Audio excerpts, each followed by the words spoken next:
Okay, here we have this pretty old book here. It's got this brown exterior and then some gilding on the spine here. You can see it's very damaged up here where it would show the title. And then it's got this beautiful caduceus here, Hermes staff, and then the Harper and Brothers Publishing company at the bottom.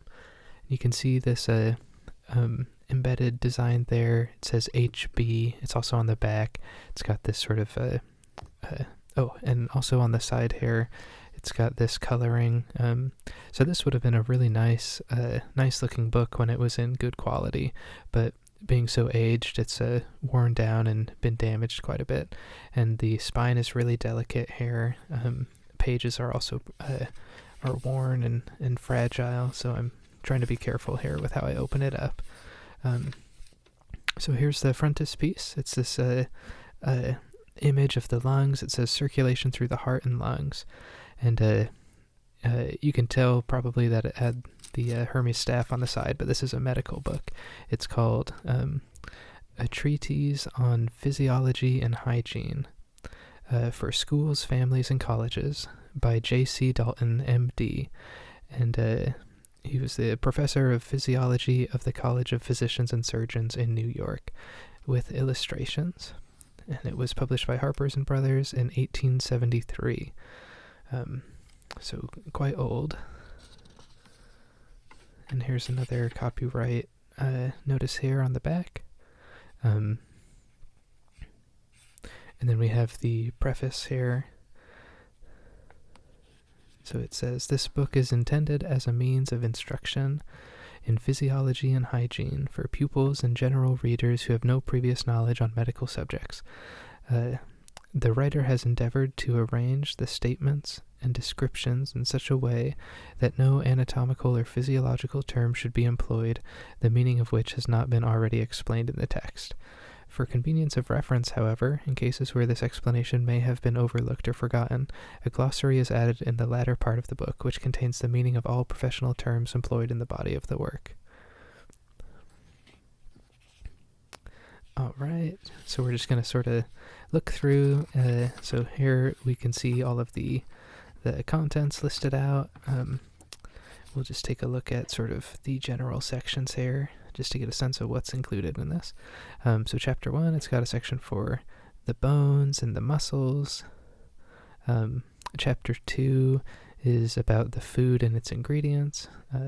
Lists out a number of different things there that it goes into. And then chapter 3, the different kinds of food and their mode of preparation.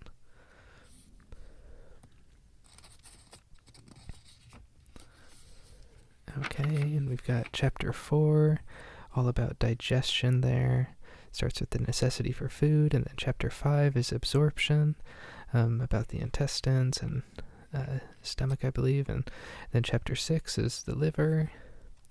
Chapter 7, the blood. Chapter 8, respiration. Chapter 9, the circulation.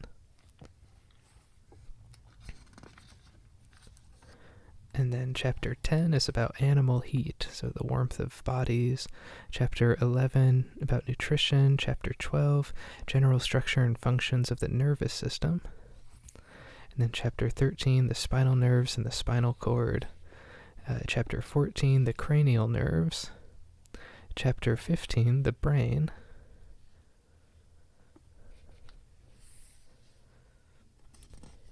And we're getting towards the end here. It says chapter 16, system of the great sympathetic. Chapter 17, the special senses. And then finally chapter 18, about development. And then it starts with an introduction. It says, "Physiology is the science which teaches us the natural actions of the living body and the manner in which they are performed. It is very important for us to know what these actions are and how they take place, for two reasons. First, because we learn in this way what kind of work the living body is capable of accomplishing, and to what use it is adapted, so that we may be enabled to employ our natural powers to the best advantage, and not waste them by attempting what is useless or impracticable. Secondly, by understanding the natural actions of our bodies and how they are maintained in a healthy condition, we are enabled to avoid injuring them by improper treatment, and thus actually diminishing our vital powers or exposing them to debility and disease." And it says, nothing can be more important than this, either to our comfort, our usefulness, or even our mental improvement.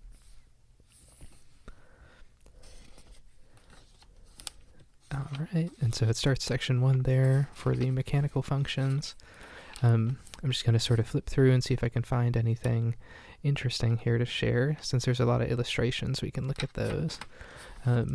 So here we've got one of a lower end of the thigh bone sawn across, showing its central cavity there. And then this one sawn a different way. It's a thigh bone sawn open lengthwise, showing sort of the connections internally there. And with how these pages are warped, it's kind of hard to flip through them. Here's another diagram of the skeleton, etc. in profile. The dotted lines show the direction of the principal muscles. So we can see some dotted lines going up the back there and down the front. And here's another figure. It's muscular fibers highly magnified, it says.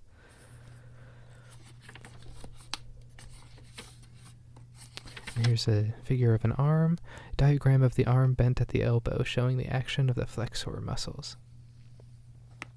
So this is a really richly illustrated book. This one shows the diagram of the foot and ankle with the heel drawn up by the tendon of Achilles at the back of the heel there. And we've also got a diagram showing this mechanical action.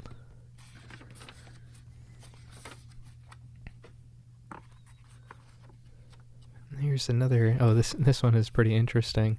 It's showing how a bone, when it's been sort of treated, can be tied in a knot. It says fibula, small bone of the leg, tied in a knot after being macerated in a dilute acid.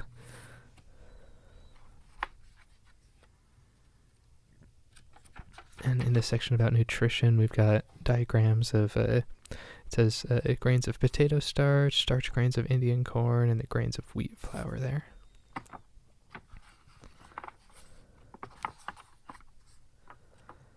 And for this book being so old, the pages are all very well intact. It's just the spine that's difficult to open up without doing damage. Here's a rib cage. It says part of the spinal column with the ribs attached, enclosing the cavity of the chest. And here's another section. It says a figure with the chest collapsed. And then B is figure with the chest expanded. And then C, the dark part, shows the cavity of the chest. And then beneath that is the diaphragm. And it makes you think just about how much time must have gone into the production of this. What with all the illustrations and then the text, of course. Here it's showing the circulation through the lungs.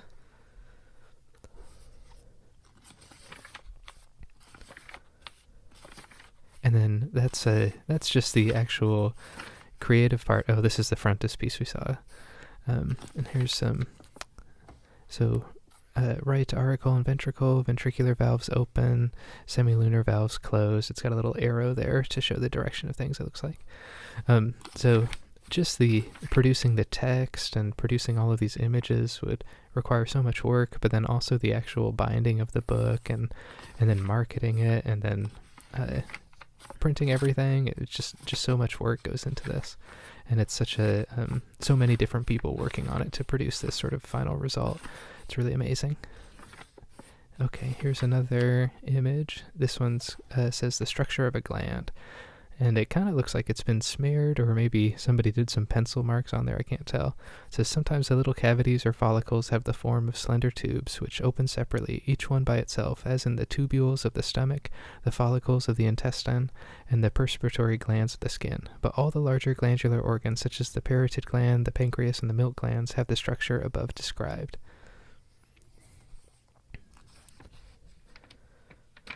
And just the amount of accumulated knowledge that's been put into this is amazing as well.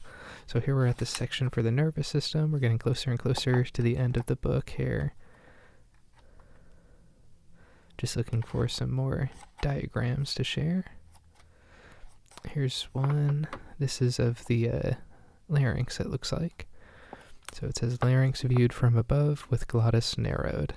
And the other one shows it widened, I believe, or open. And here's a diagram of the brain. So diagram of human brain in vertical section showing the situation of the different ganglia and the course of the fibers. 1. Ganglion of the sense of smell. 2. Cerebrum. 3. Corpus striatum. 4. Optic thalamus. 5. Ganglion of the sense of sight. 6. Cerebellum. 7. Ganglion of the tuber annulare. And 8. Ganglion of the medulla oblongata. Just a pretty cool looking illustration there. Oh, and this one's one of the more detailed ones here. This is for the section on the sympathetic nerve. And it says course and distribution of the great sympathetic. And so I hadn't really heard of that term before. And so here we can read, it says, the system of the great sympathetic nerve consists of a double chain of very small ganglia which extend from one end of the body to the other in front of the spinal column, running through the deeper parts of the neck and enclosed in the cavities of the chest and abdomen. So if we go back and look at this image here, this sort of white nerve in the middle here, I think is what it's referring to. And you can trace that all the way down through one end to the other of the body.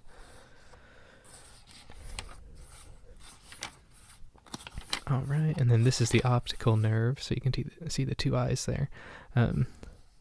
Course of the optic nerves in man. So right and left eyeballs are labeled as 1 and 2, and then we've got the other features there.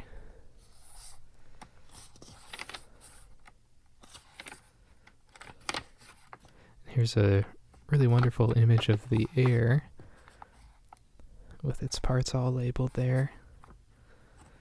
And then we're at the end of the book, and there's a really nice index, and there's this other section, which is sort of fun to look at just to get a sense of what other books were available at the time. This is an advertisement by the publisher for other books in their catalogs, so books for schools and colleges. And you can see there's a Latin book there, prosody and meter. There's a lot of different Latin options there. Let's take a look and see if we can find something else that's interesting in here. We've got Faraday on the physical forces over here, just jumping around. We've got Campbell's philosophy of rhetoric. Looks like there's all sorts of stuff in there. All right, so that's a treatise on physiology and hygiene. If you like this video, feel free to give us a like or comment, and thanks so much for watching. Bye.